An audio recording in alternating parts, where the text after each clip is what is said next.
Today we're going to be adding some front shackles, D-rings, to the front of the 2024 Toyota Tacoma. Now this is, I would say, about the same as far as difficulty as adding the Demon brackets to the 3rd Gen Tacoma.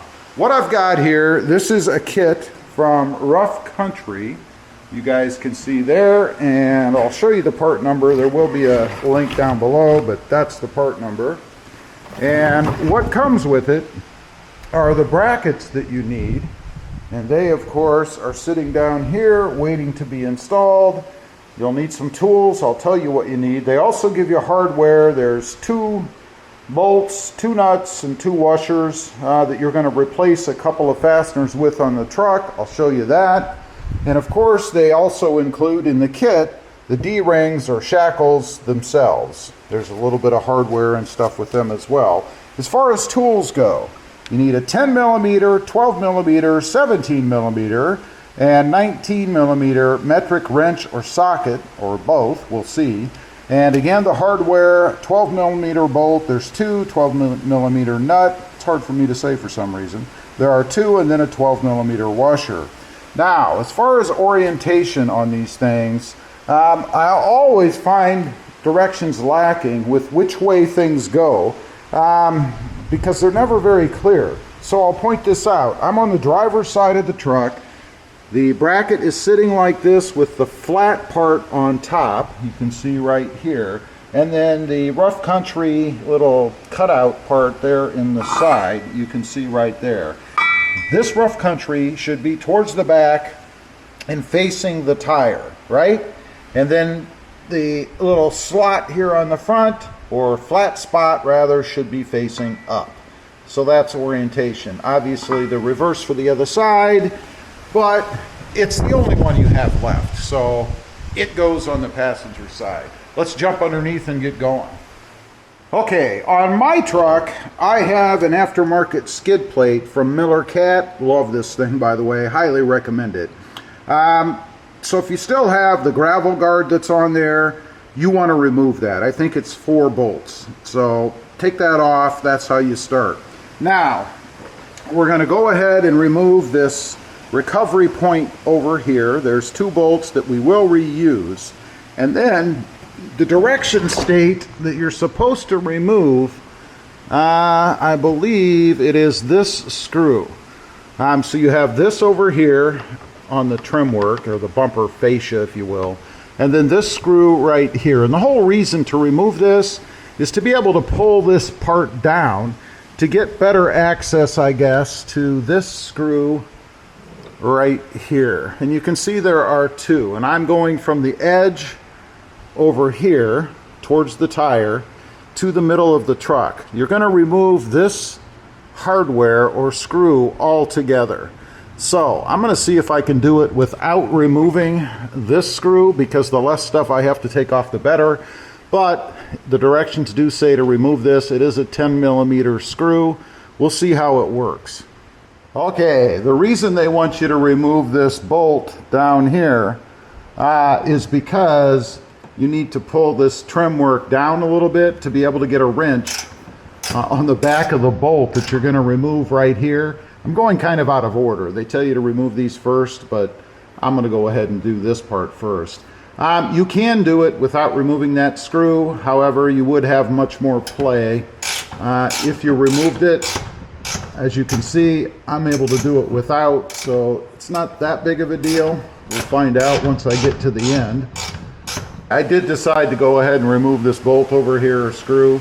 It really doesn't give you a ton more room, to be honest. But every little bit, I guess, helps.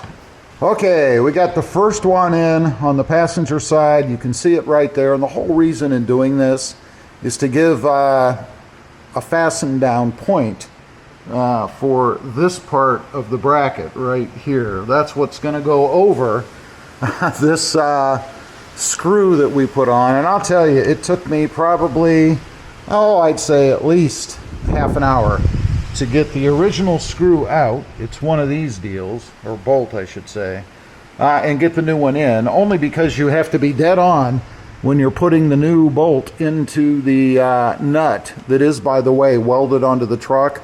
Again, all you're really doing is screwing through it so you can bolt down the bracket on this end of it. I'm going to go ahead and do the driver's side, and then we'll pull off this recovery point, and we should then be able to go ahead and mount the bracket itself. Next step, and again, they tell you to do this first, I'm doing it second, is to remove this recovery point here. I've already got it loosened a little bit. I'll be interested to see my skid plate cross member bar is also connected here. However, there are bolts just a little further up, or back I should say, that will hold it in place, but hopefully it doesn't drop any. I don't think it will, but we're going to find out. So this takes a, let's see, 17 millimeter socket, by the way. And I'm going to use a drill on mine.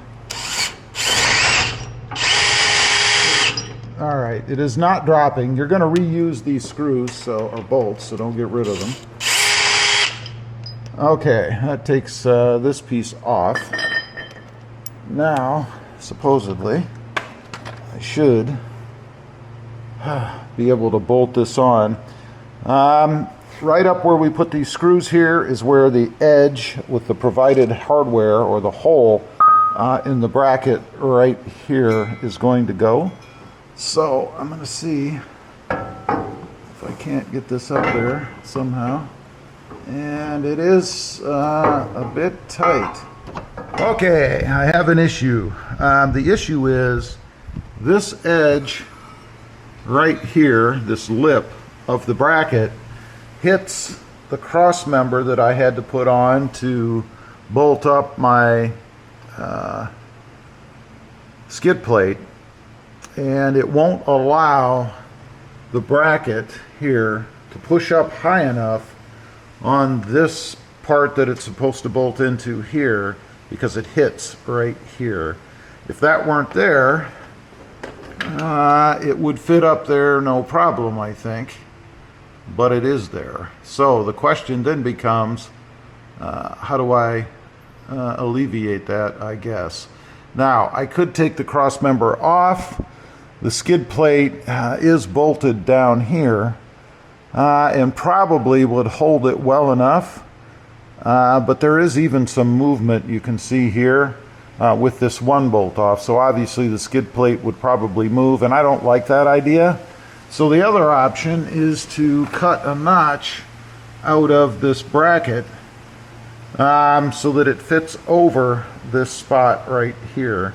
Otherwise, I think it would probably be fine. So that's the avenue I'm going to have to take if I want to install this piece. Stay tuned. Okay, this required quite a bit more work and some customizing of the part.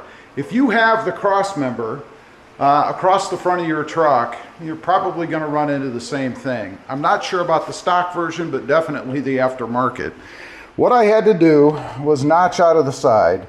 I didn't go back far enough the first time, so I had to take out about another 1/2 inch, 3/4 inch back. But the way to gauge this, your first cut should be right about even within between these two holes, and then down to about right here or so. Now that's the notch I really needed to take out, although to be honest, on the next one I get to do, can't wait, I'll probably take out just about the same. So what I'm going to do next, I'm going to touch up the raw metal here that I created, and then I'm going to cut the other one, and then we're going to go ahead and put them on. Seems like it's going to work. We'll see. Painted, I've cut. It's time to go ahead and see if I can make this fit. Hopefully I can. It'd be very disappointing if I cannot. I am finished. The brackets, I guess, for the D-rings are on. It was a bit of a job. It took me a few hours to do this, and only because of that cross member, I think, in the front. It can be done, but you have to modify these brackets to do it. It's very tight fit. It does fit with the skid plate, as you can see there. There's even a gap between the two. So with the skid plate from Miller Cat, which is what I'm running on my truck, you can see it right there, you can add these D-ring brackets, again with modification due to the cross member that you have to add for the skid plate itself. I love it. I think it's an awesome look. Of course, I don't have D-rings on there yet, right? You're saying, well, where are the D-rings? Let me grab a black one real quick. I am going to probably go with a different color, but let me grab one, put it on so you can see it. Okay, there's, and I know we've got that backlight killing the video, but there's what one looks like on the truck. You can see obviously what it looks like without. I think it's a cool look for the truck, just makes it a little bit meaner, obviously. The kit did come with spacers for the side. You can see there's some space in here where these might rattle around. Once I put the spacers on, we won't have that problem. I'm still trying to decide. I may go with red on the front. I actually have some red ones coming. When they come in, I will test out both, and of course I'll include you guys to kind of let me know what you think. But anyway, I think it's awesome. And I do like this look better than the, I don't know if they're OEM or not, but those rectangular ones that you can get that stick out of the front, they're red. I don't know if you've seen them on any vehicles, but I'm not really a big fan of those. I like these much, much better. Anyway, leave a comment, let me know what you think. I know they're not all on yet. It will be. Stay tuned. There'll be a video coming up. I put the red ones on, but I don't have them yet. Let me know what you think. Thanks for watching. Stay safe out there. Bye.